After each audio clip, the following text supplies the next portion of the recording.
Hastings, my friend, tell me, to blow up the English Parliament, was it a sin or a noble deed? Oh, it's no good asking me, old son. I was never much of a one for politics. Where's Mrs. Japp tonight, then? She can't abide fireworks. Ah, the noise disturbs the delicate sensibilities of many ladies. Maybe, maybe.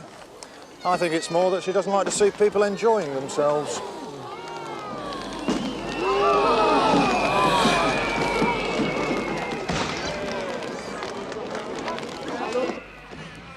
Tell you what, though, what a good night for a murder, eh?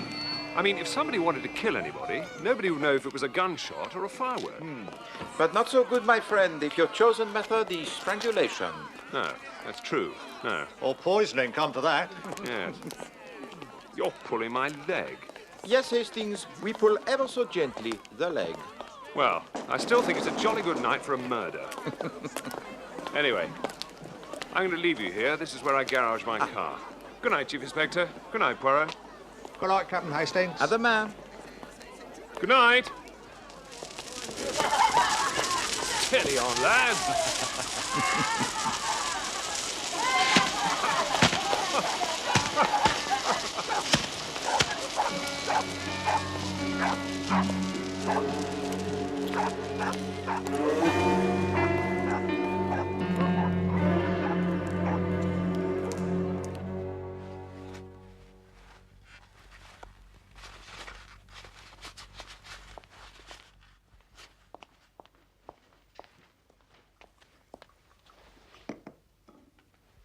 You won't forget your dental appointment at 11, will you, Mr. Poirot? Hercule Poirot does not need to go to the dentist, Miss Lemon. You've put it off once already. My teeth are perfection. It is sacrilege to tamper with them. But why do we not do something constructive about my collars, Miss Lemon? That laundry is in the pay of my enemies. Hercule Poirot's residence. Poirot, please. Oh, Japp here. yes. Chief Inspector Japp. He's here.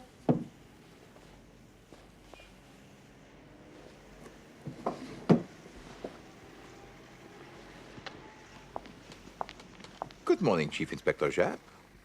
Here's a strange thing, Poirot. You remember how we stopped at the end of Bardsley Garden Mews last night, where your friend Hastings keeps his car? And Hastings was saying about how the sound of a shot could be covered by the noise of a firework? Yes. Well, someone did it. Really? Not murder, looks like suicide. But they're not entirely happy about it. I'll meet you there in 1 hour. Cancel all my appointments for this morning, Miss Lemon. But I... Good of you to spare the time, Poirot. No, not at all. But I hope you appreciate, my friend, the urgent business I have had to cancel to be here. Oh, really? Oh, yes.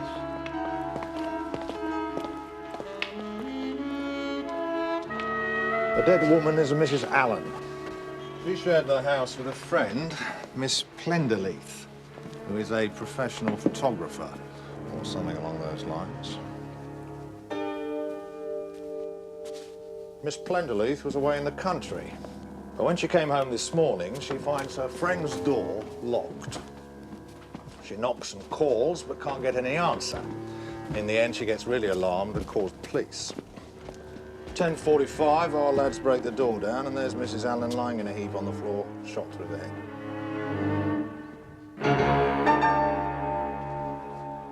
Right, Brett, what's the trouble? Well, the position's all right. If she shot herself, she'd probably have slipped from the chair into just that position. But? The prints on the gun, sir, they're the problem.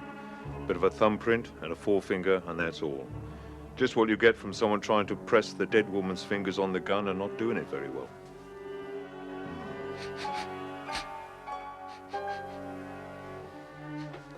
Gun in left hand, wound on the left side. Presumably she was left-handed. See, it looks as though she's holding the gun, but in fact she isn't. It's just sort of lying in her hand. Anything else? Yeah, the window was closed and bolted, and the door was locked. We haven't been able to find the key. What's this then?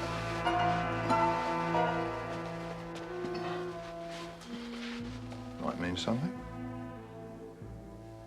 Anything strike you?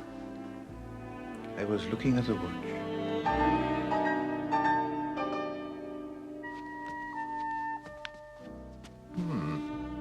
Expensive by the look of it.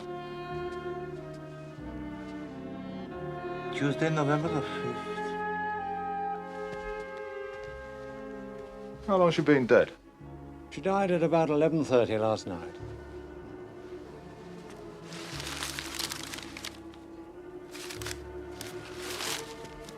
No sign of any note having been written. No. Seems to me all we've got to go on at the moment is the missing key. If the key was here, we wouldn't hesitate. Suicide, we'd say.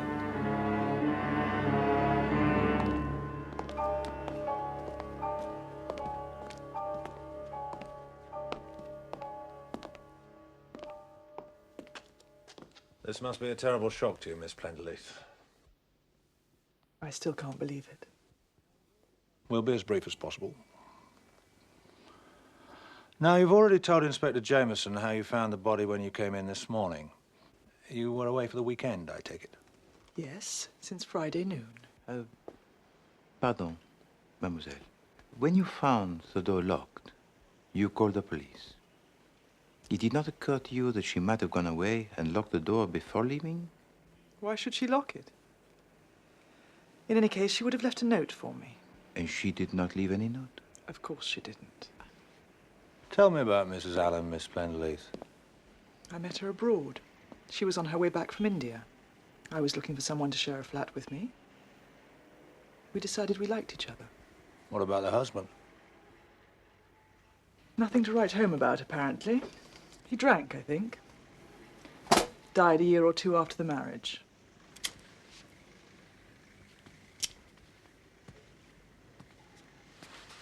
Do you know if Mrs. Allen was in any financial difficulties? No, I'm sure she wasn't. Did she have any particular man friend? Or men friends? She was engaged to be married again, if that answers your question. What's the name of the man she was engaged to? Oh, my God. I haven't told Charles. Who is Charles, miss? The man Barbara was engaged to. Charles Laverton West. He's MP for some place in Hampshire. I should have phoned him. We'll go round and see him. But there'd be no quarrel between them as far as you know. I'd be very surprised. Barbara wasn't the quarrelling kind. What is your own opinion of Monsieur Laverton West, mademoiselle? He's young, ambitious, a good public speaker, means to get on in the world. And on the debit side? Well, in my opinion, he's commonplace and rather pompous. Those are not very serious faults, mademoiselle. Oh, you don't think so? Well, they might be to you, but to Mrs. Allen, no. She would not notice them.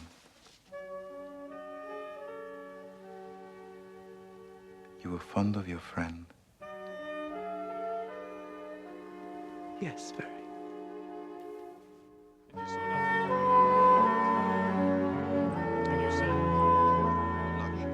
I know this must be upsetting for you, Miss Plenderleith, but there are just one or two more questions I'd like to ask you.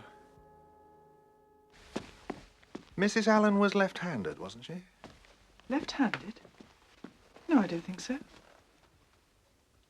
No, I'm sure she wasn't. Really? You see, Mrs. Allen was shot in the left temple, and the gun was in her left hand. Didn't you notice that when you found the body? No, I didn't. It was so horrible, I didn't notice anything. That's understandable, miss. But it seems highly unlikely that a normally right-handed person would shoot themselves left-handed. Have you ever seen this before? No, It's not yours nor Mrs. Allen's? it's not the kind of thing normally worn by our sex, is it? Oh, so you recognize it? I don't recognize it. I recognize what it is, though. It's half of a man's cufflink. Hastings? Once we've got this filter screwed down good Hastings! tight. We can put the new oil in, and she will run like a well-oiled clock. Hastings! Hello?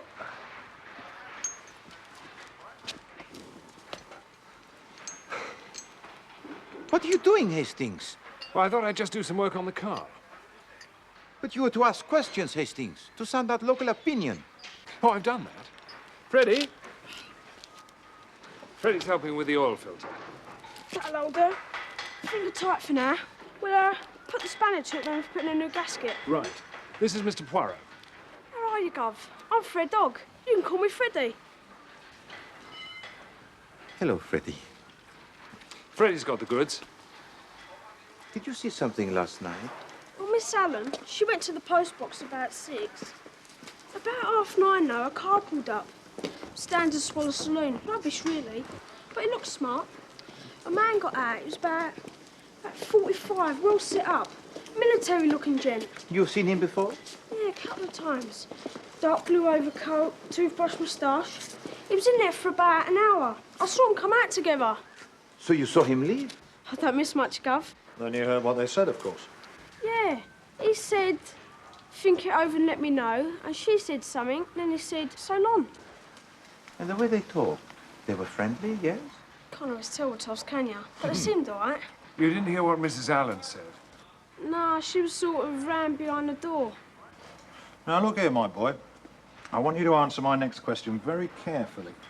If you don't know the answer or can't remember, you just say so. That clear? Ask the question. Which of them shut the door? Mrs. Allen or the gentleman? I think the lady did. No, she never. It was him. He pulled it to with a big bang and then got into the car really quick. Yeah. Here you are, my boy. You seem a bright kind of shaver. Here's 6pence for you. That's very kind of you, sir. But you couldn't see a way to making it shilling, could you? Go on, clear off.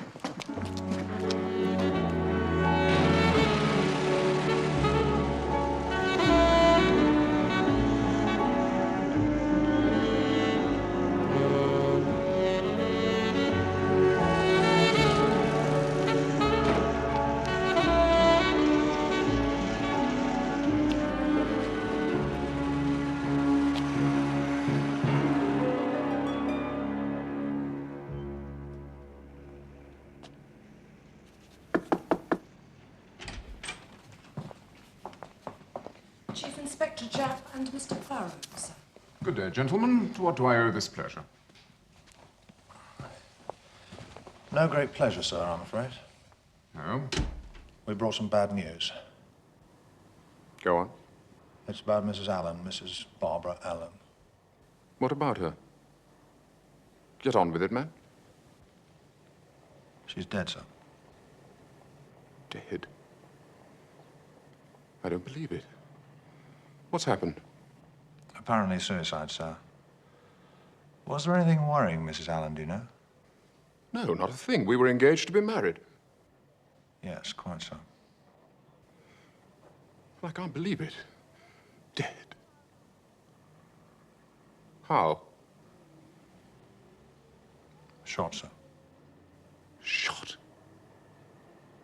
Good God, I hope the newspapers haven't got hold of this. I couldn't say, sir. I wonder if I could just ask... Hello? Oh, yes. Yes, thank you. I'll hold on. It's the Prime Minister. I will have some questions, sir. It's just make an appointment with my secretary at the House. Yes, I'm still here. Very good, sir. We'll do that. I'm sorry to be the bearer of such bad news.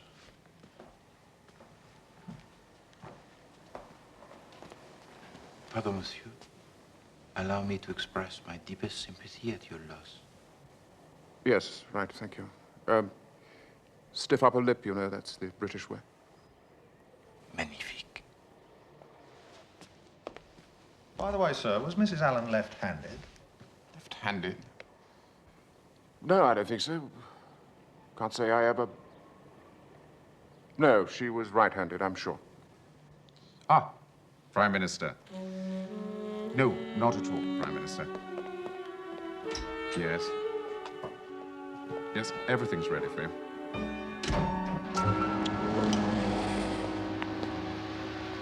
What a stuffed fish.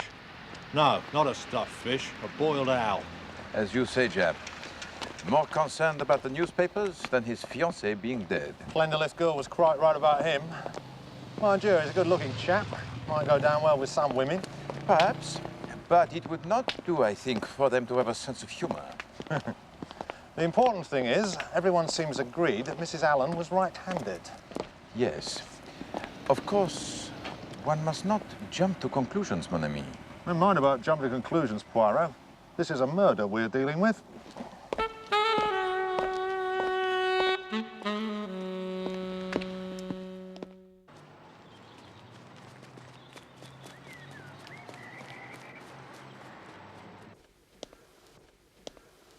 To the Bulldog Breed Laundry.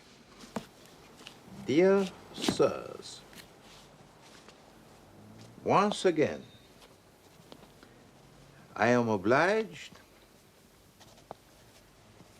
to communicate to you the dissatisfaction I have for your starching of my collars. I refer to my instructions of the 2nd of March, 1935, and subsequent letters. You look them up in the file, Miss Lemon, and enumerate them. All of them, Mr. Poirot? All of them, Miss Lemon. It has become serious. The trouble is, Mr. Poirot, they just don't understand the letters. Why not? They're Chinese, Mr. Poirot. The Bulldog Breed Laundry is Chinese. Yes, Mr. Poirot. What is the world coming to, Miss Lemon? I'm sure I couldn't say, sir, but when the boy brings your laundry back, he brings the letters back too for me to explain to him. And you do? No, Why not? I don't speak Chinese. So what do you say to him? Well, I say, him collar no very good, starchy. I show him the collars and say it.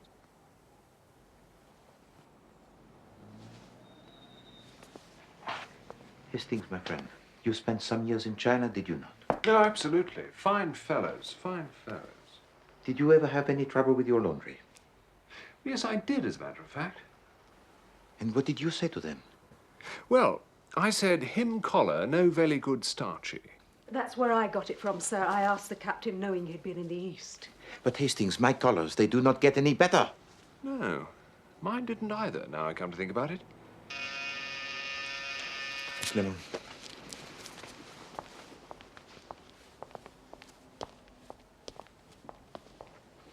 Why don't you get yourself some turned-down collars, Poirot? They're much more the thing, you know. The thing, Hastings? Do you think Poirot concerns himself with mere thingness? No. No. No, I see that. The turned-down collar is the first symptom of decay of the grey cells. It's Chief Inspector Japp, Mr. Poirot. Well, she's out of it. Good morning, Chief Inspector Japp. Yes, well, good morning.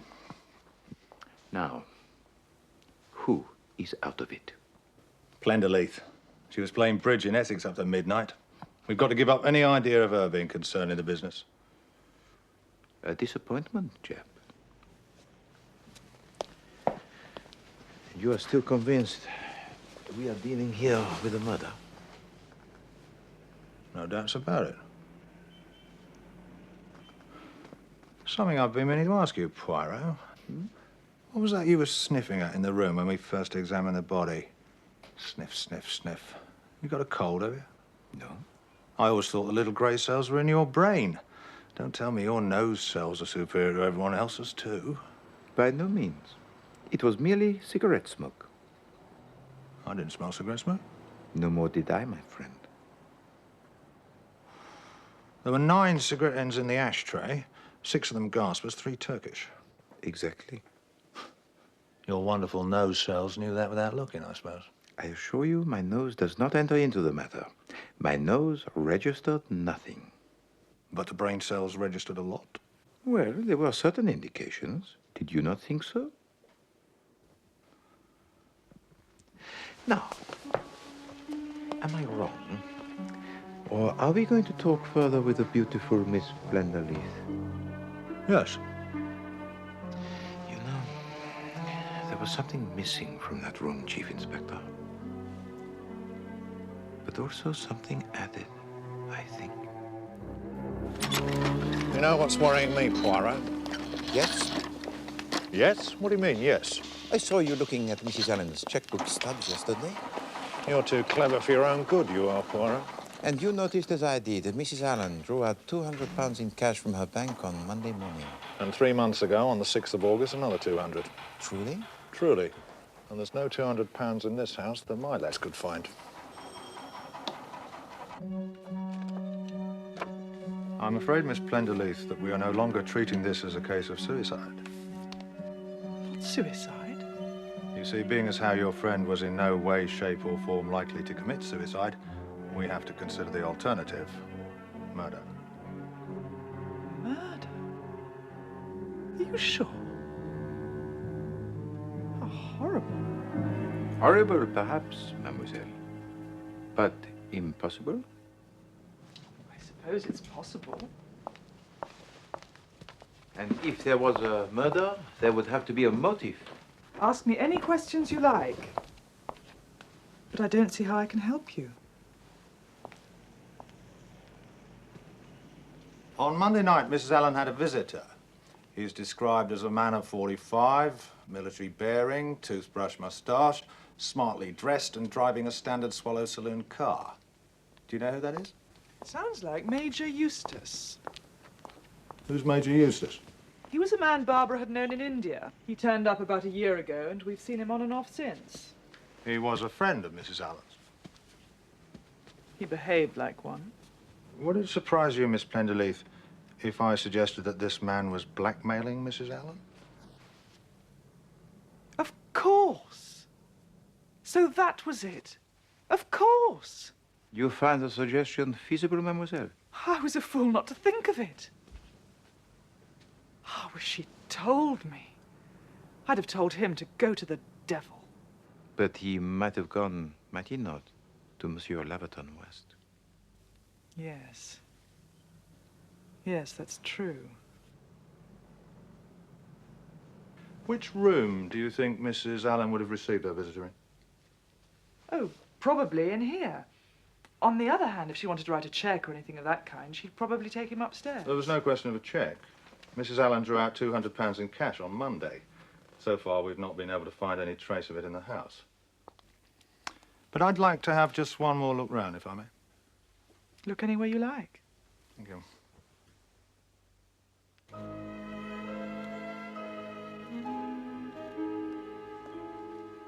Would you like to sit down? Thank you.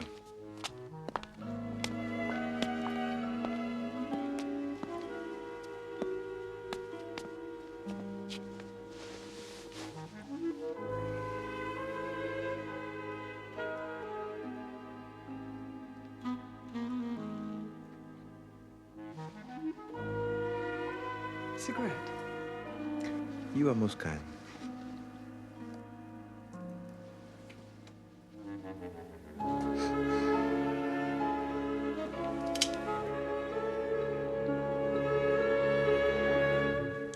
This cupboard under the stairs, Miss Blenderleith. It's locked. Yes, I've already found that out. Could I have the key, please? I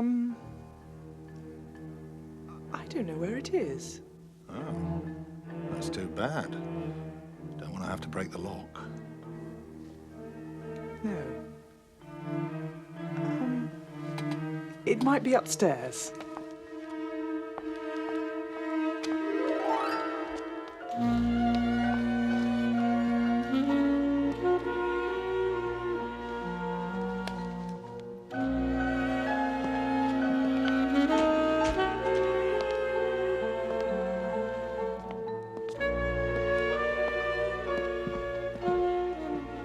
I managed to find it. Good.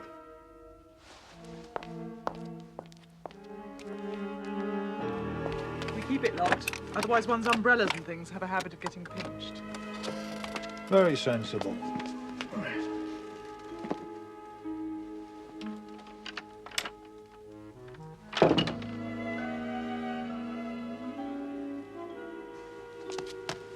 That's mine.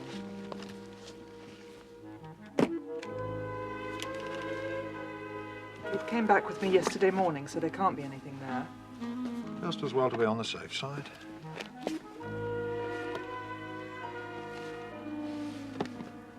Nothing much there.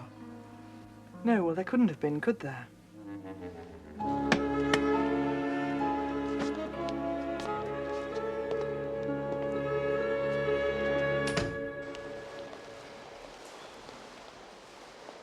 Sorry to bother you again, Mr. Labden West. Couldn't it have waited? This sort of inquiry is often inconvenient, sir. I don't mind the inconvenience if I see the results. Have you any idea yet, Chief Inspector, what caused Mrs. Allen to take her own life? Well, perhaps it will be more understandable, sir, if I tell you that it was not suicide, but murder. What are you talking about? Have you any idea, Mr. Laverton West, who might have any conceivable motive? No. It's bizarre.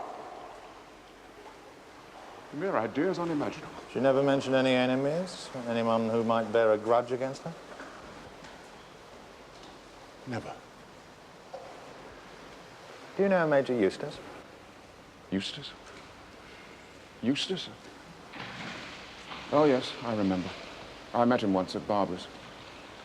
Mrs. Allen's. Rather a doubtful type, in my opinion. I said as much to Mrs. Allen. He wasn't the sort of man I should have encouraged to come to the house after we were married. Look, I've got to get dressed. What did Mrs. Allen say to that? She quite agreed. She trusted my judgment implicitly. And, naturally, as my wife, she would have found a good many of her old associates, well, unsuitable, shall we say? Quite. What can you tell me about your own movements on the night of November the 5th, sir? My movement? My movement? Purely a matter of routine, sir. We have to ask everybody. I should have thought a man in my position might have been exempt. It doesn't work quite like that, sir. Very well. Let me see. I was at the House of Commons. Left about 10:30, went for a walk along the embankment. Watched some of the fireworks. Lucky there aren't any plots like that nowadays. Then I walked home. What time did you arrive? Somewhere about 11:15, 11:30. Perhaps someone let you in. No? Did you meet anyone whilst walking? No.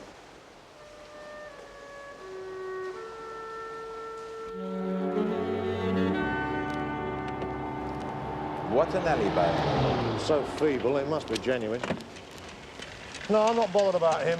It's the Plenderleith girl that worries me. I'd still like to know why she got so hot and bothered about that briefcase. That's something in your line, Poirot. You like chasing about after the kind of triviality that leads nowhere. The mystery of the perambulating briefcase. Sounds quite promising.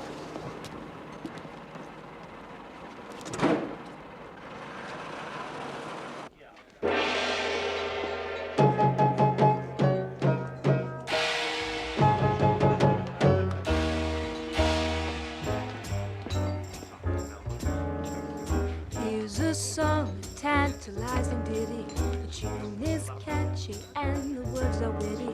Could be it's a country or a city. Is it Tokyo? No, you gotta work south a little. Is it Kokomo? No, you gotta work east now, boys. Here's a clue, the setting's oriental. Has a native beat that's fundamental. That came way before the continental. Is it Mexico? Nunca, nunca. Is it Borneo? You're getting warmer 'cause it's Hindustan,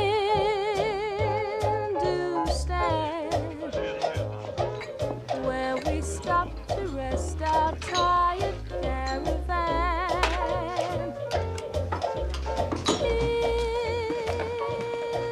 Hindustan, where the painted peacock proudly spread his fan. Major Eustace in the club.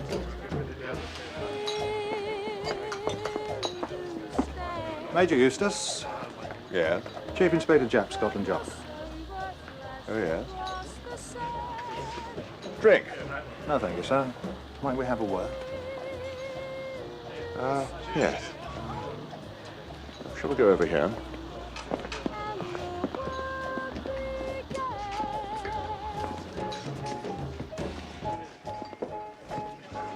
Oh, well, well. Think of you. Not often I get honored by a big gun like a chief inspector. No, thank you. Huh? You smoke Turkish, I see. Yes. Would you prefer a gasper? I've got some. Somewhere. No, this'll do fine. Thanks. I think you knew Mrs. Barbara Allen, Major Eustace. Ah, yes. Very sad business. I saw it in the paper last night.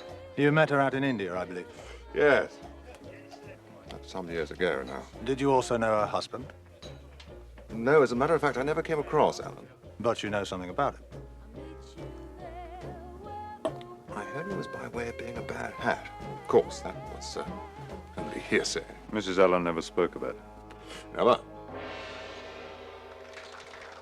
What I want to know is, did you see Mrs. Allen on the night of November the 5th? Indeed, I did. You called at her house, I think. That's right. She asked me to advise her about some investments. She gave no hint about contemplating suicide.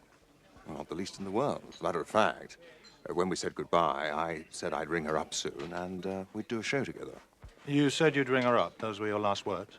Yes. Curious. I have information that you said something quite different. My information is that what you actually said was, well, think it over and let me know. Not quite the same thing, is it? Well, I think what I said was that she should let me know when she was free. I mean, you can't expect a man to remember word for word. Excuse me, Major. Deirdre says we need some more gin from the cupboard. Ah. Get a couple of bottles out, will you, Trevor? Right. You own this place, do you, Major Eustace? Wish I did. Little gold mine, this.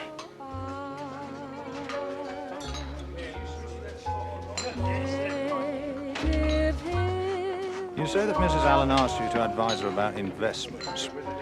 Did she by any chance entrust you with a sum of £200? What the devil do you mean by that? Well, Mrs. Allen drew out the sum of £200 in cash from her bank. Some of the money was in £5 notes. They can be traced by their numbers, of course. Well, trace them, then, and be damned to you.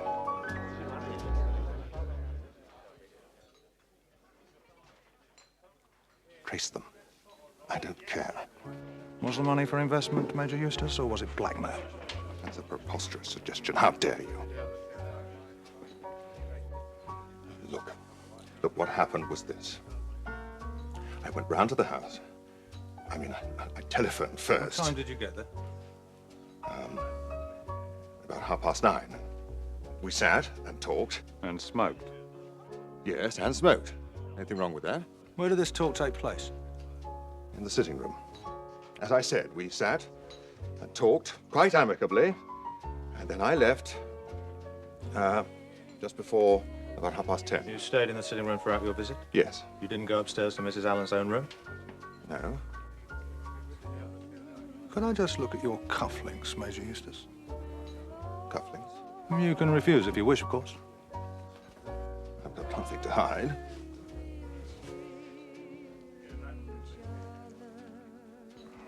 When did that happen? What? Well, one of them's broken. Oh, I know. I noticed it this morning. Doesn't show if I put that head on the inside. Would it surprise you to learn that it happened when you were visiting Mrs. Allen's? Well, I've not denied I was there. Yes, but that piece of cufflink was found not downstairs in the sitting room, but upstairs in Mrs. Allen's own room. There, in the same room where she was murdered. Murdered? Yes, and where a man sat smoking the same kind of cigarettes that you smoke. Are you trying to frame me? I never went near the house again that night. You didn't need to. She was dead when you left. No, wait a minute. Wait a minute. You've got someone who heard me talking to Barbara on the doorstep. You said... They heard you talk to her. then pretend to wait for her to answer and then talk again. That's an old trick. Oh, my God, it isn't true. Robert Erskine Eustace, I must ask you to accompany me to the police station. Oh, my God.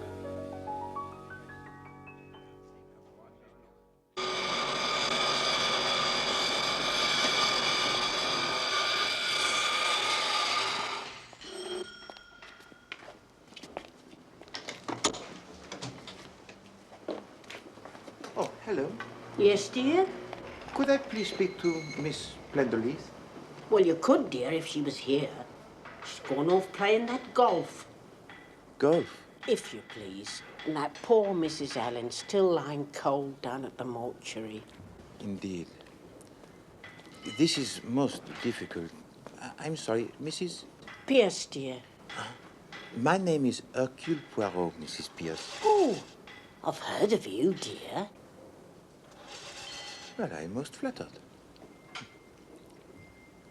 Mrs. Pierce, I am in something of a difficulty. Oh. I came here yesterday with the Chief Inspector Japp, and we omitted to search for clues in one particular place in the house. So I was wondering if... Oh, come on in, dear. Help yourself. You are most kind. Thank you. My old man will be ever so tickled when I tell him you was here, dear. Always reading your exploits in the paper, he is. Ah, that's very nice, Mrs. Pierce. May I? Yes, go on. Drive you to drink, he would. Reading all that rubbish in the newspapers.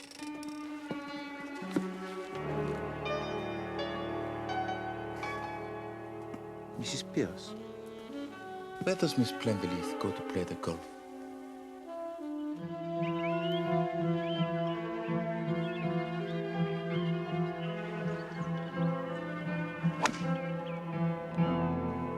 Are you sure he's all right, Captain Hastings? The name of Poirot is feared on golf courses all over the continent. You don't happen to have a handicap certificate on you, do you, sir? No, I'm fine. Now, there should be a little hole somewhere, and I have to push the ball into it. You see that flag there? No. In front of the big tree, a little patch of red. Ah, yes, good. That's where the little hole is. No. Won't keep you a moment. Now, all you have to do is hit it with that.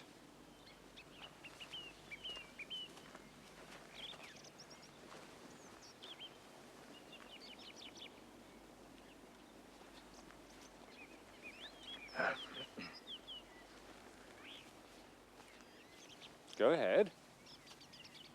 Easy does it. Am I allowed to hit the flag?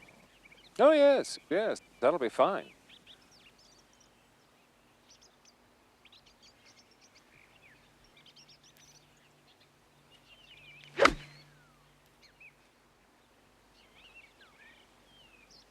No, it will not hit the flag, I think.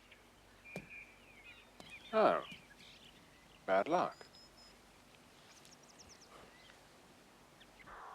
Hastings, how will we ever catch up with Miss Plenderleith if you take so many hits each time? Well, we can't. She started out an hour and a half ago. We might see her coming back on one of the parallel holes. I do wish you'd stop rummaging around in the dustbins. Ha. Not another one. Number 3, Hastings. Someone's having a bad day. People do break clubs, you know. Well, 3 clubs in 3 holes? Well, what then? Well, Miss Plenderleith is getting rid of some golf clubs in a place where she thought they would never be noticed.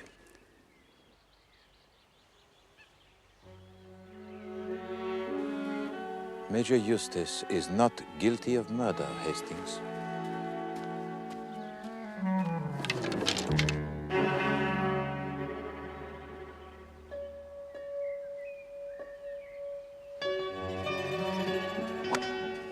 Lost your ball again, Poirot? Shh! Keep out of sight.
enough, Hastings.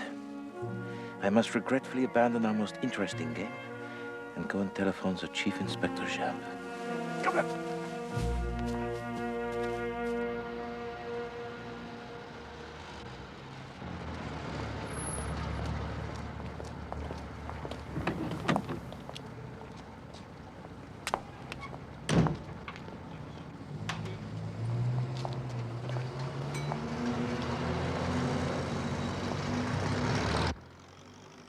Why?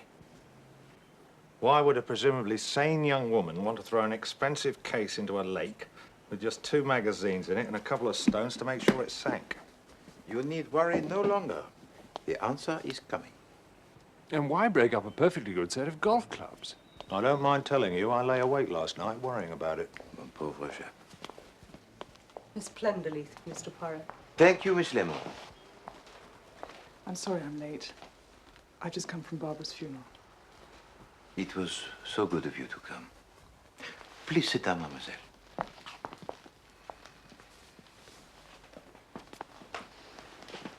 I have certain news to give you. I read it in the papers. Major Eustace has been arrested. It was murder, then? Oh, yes. The willful destruction of one human being by another human being. And now, mademoiselle, I'm going to tell you just how I arrived at the truth in this matter. He has his methods. I humor him, you know. To begin with, there was the smell of the cigarette smoke. Which I didn't smell. Precisely. And yet the ashtray had in it no fewer than the stubs of 9 cigarettes. So it was odd, eh? Very odd that the room should smell as it did. Perfectly fresh. Oh, so that's what you were getting at. The next thing that attracted my attention was the wristwatch worn by the dead woman. What about it? It was worn on the right wrist. Now, in my experience, it is more usual for the wristwatch to be worn on the left wrist. But now, my friends, I come to the writing bureau. Yes, I thought we'd come to that. Yeah, the blotting pad had on top a clean, untouched piece of blotting paper.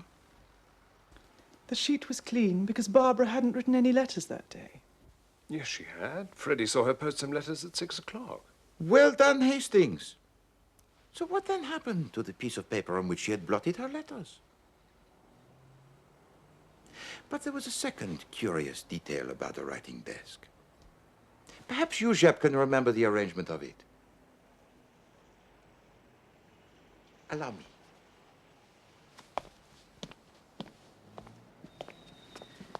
Inkstand and blotting pad in the center.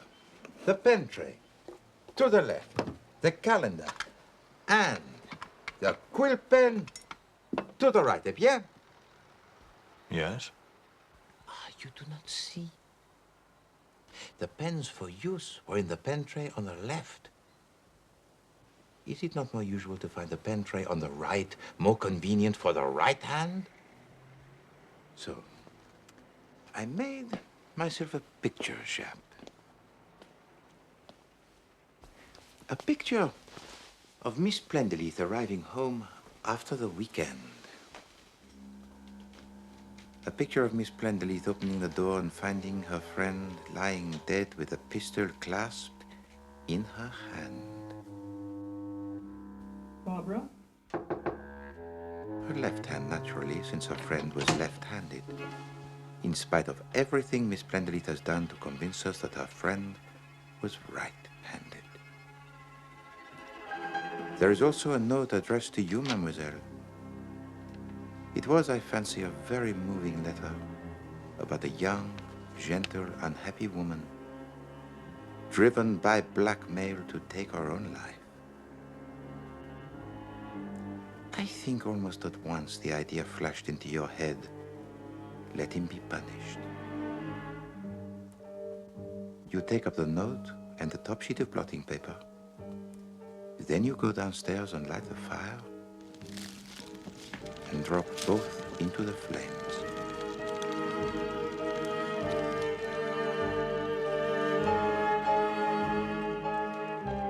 You take the ashtray upstairs to further the illusion that there were 2 people sat up there talking. you also have a lucky break. You discover a fragment of Major Eustace's cufflink in the sitting room. You take that upstairs too.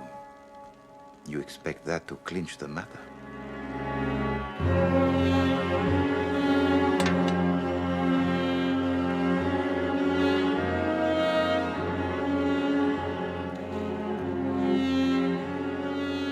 You take the pistol from her left hand.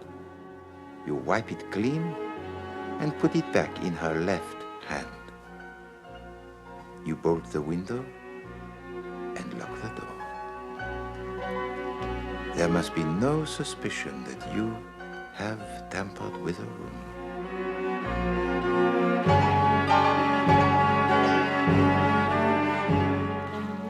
And so it goes on. Oh yes, mademoiselle, it was clever. A very clever murder. For that is what it was. The attempted murder of Major Eustace. It wasn't murder. It was justice. That man hounded Barbara to her death. Poor kid. Just because she got involved with some married man in India and had a baby. When the child died, she came back to England. She met Charles and fell in love with him. God knows why, the pompous little tick. And then that devil Eustace turned up from India. If you'd read that letter she left me, you'd understand why I did what I did.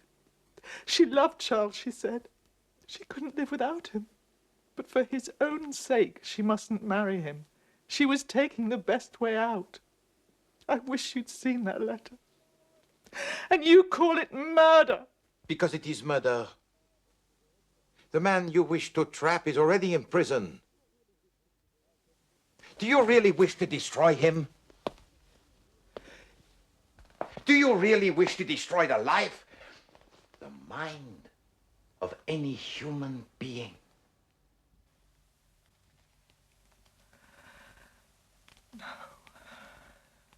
No, I don't.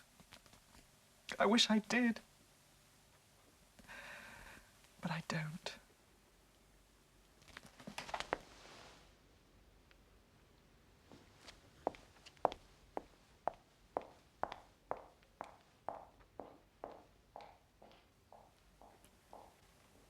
Well, I'm jiggered. Not murder disguised as suicide, but suicide made to look like murder. And cleverly done, too. Nothing overemphasized. Wait a minute. What about the briefcase? What about the golf clubs? Oh. Well, they were Mrs. Allen's. You see, Jane Plenderleith had to convince us that her friend was right-handed if we were to believe she had been murdered. With the golf clubs, they were the left-handed. Of course. And when she opened the cupboard, she tried to focus our attention on the wrong object. So she used the briefcase as a, what is it, a bloater? Kipper? Red herring. Absolutely. And now, my friends, it is time for me to take you to lunch.